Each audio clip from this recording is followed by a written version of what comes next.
Kebetulan saya lahir di Indonesia dari pasangan Muslim, maka saya beragama Islam. Seandainya saja saya lahir di Swedia atau Israel dari keluarga Kristen atau Yahudi, apakah ada jaminan bahwa hari ini saya memeluk Islam sebagai agama saya? Tidak. Saya tidak bisa memilih dari mana saya akan lahir dan di mana saya akan tinggal setelah dilahirkan.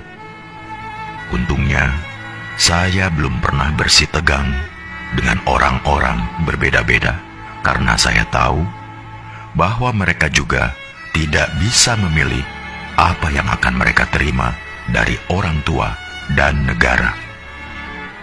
Setelah beberapa menit kita lahir, lingkungan menentukan agama, ras, suku, dan kebangsaan kita.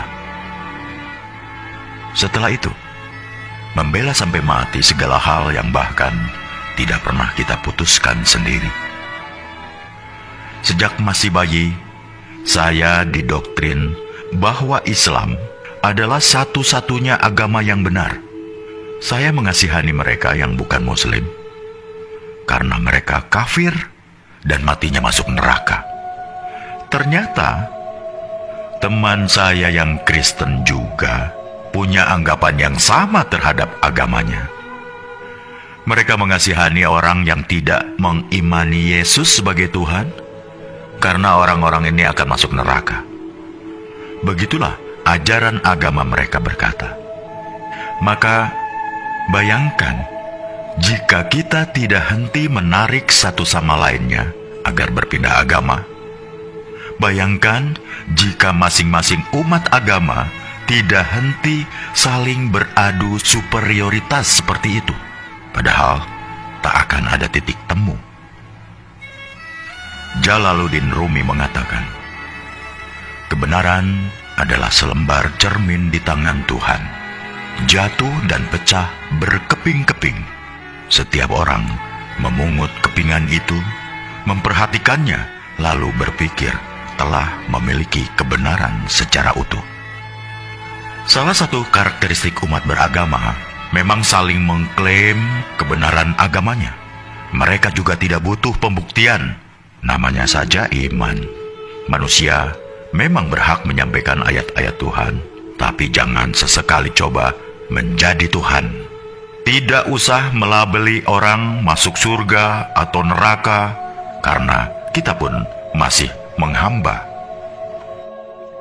Latar belakang dari semua perselisihan adalah karena masing-masing mengklaim golonganku adalah yang terbaik, karena Tuhan sendiri yang mengatakannya. Lantas, pertanyaan saya adalah, kalau bukan Tuhan, siapa lagi yang menciptakan para Muslim, Yahudi, Nasrani, Buddha, Hindu, bahkan ateis, dan memelihara mereka semua sampai hari ini? Agama apapun tidak ada yang meragukan bahwa Tuhan itu Maha Kuasa dan Maha Segala-galanya. Jika Dia mau, Dia bisa saja menjadikan kita semua sama, serupa, seagama, sebangsa, budaya yang sama. Tapi tidak kan? Apakah jika suatu negara dihuni oleh rakyat dengan agama yang sama, hal itu akan menjamin kerukunan? Tidak. Nyatanya, beberapa negara masih rusuh juga padahal agama rakyatnya sama, budaya yang sama. Karena jangan heran, ketika sentimen mayoritas versus minoritas masih berkuasa, maka sisi kemanusiaan kita mendadak hilang entah kemana. Bayangkan juga seandainya masing-masing agama menuntut agar kitab sucinya digunakan sebagai dasar negara, maka tinggal tunggu saja kehancuran Indonesia kita. Karena itulah yang digunakan negara dan mengambil kebijakan dalam bidang politik, hukum, atau kemanusiaan. Bukanlah Al-Quran, Injil, Tripitaka, Weda, atau kitab suci sebuah agama, melainkan Pancasila, Undang-Undang Dasar 45, dan semboyan Bhinneka Tunggal Ika. Dalam perspektif Pancasila, setiap pemeluk agama bebas meyakini dan menjalankan ajaran agamanya. Tapi mereka tidak berhak memaksakan sudut pandang dan ajaran agamanya untuk ditempatkan sebagai tolok ukur penilaian terhadap pemeluk agama lain, hanya karena merasa paling benar. Misalnya umat agama A tidak berhak mengintervensi kebijakan suatu negara yang terdiri dari bermacam-macam keyakinan.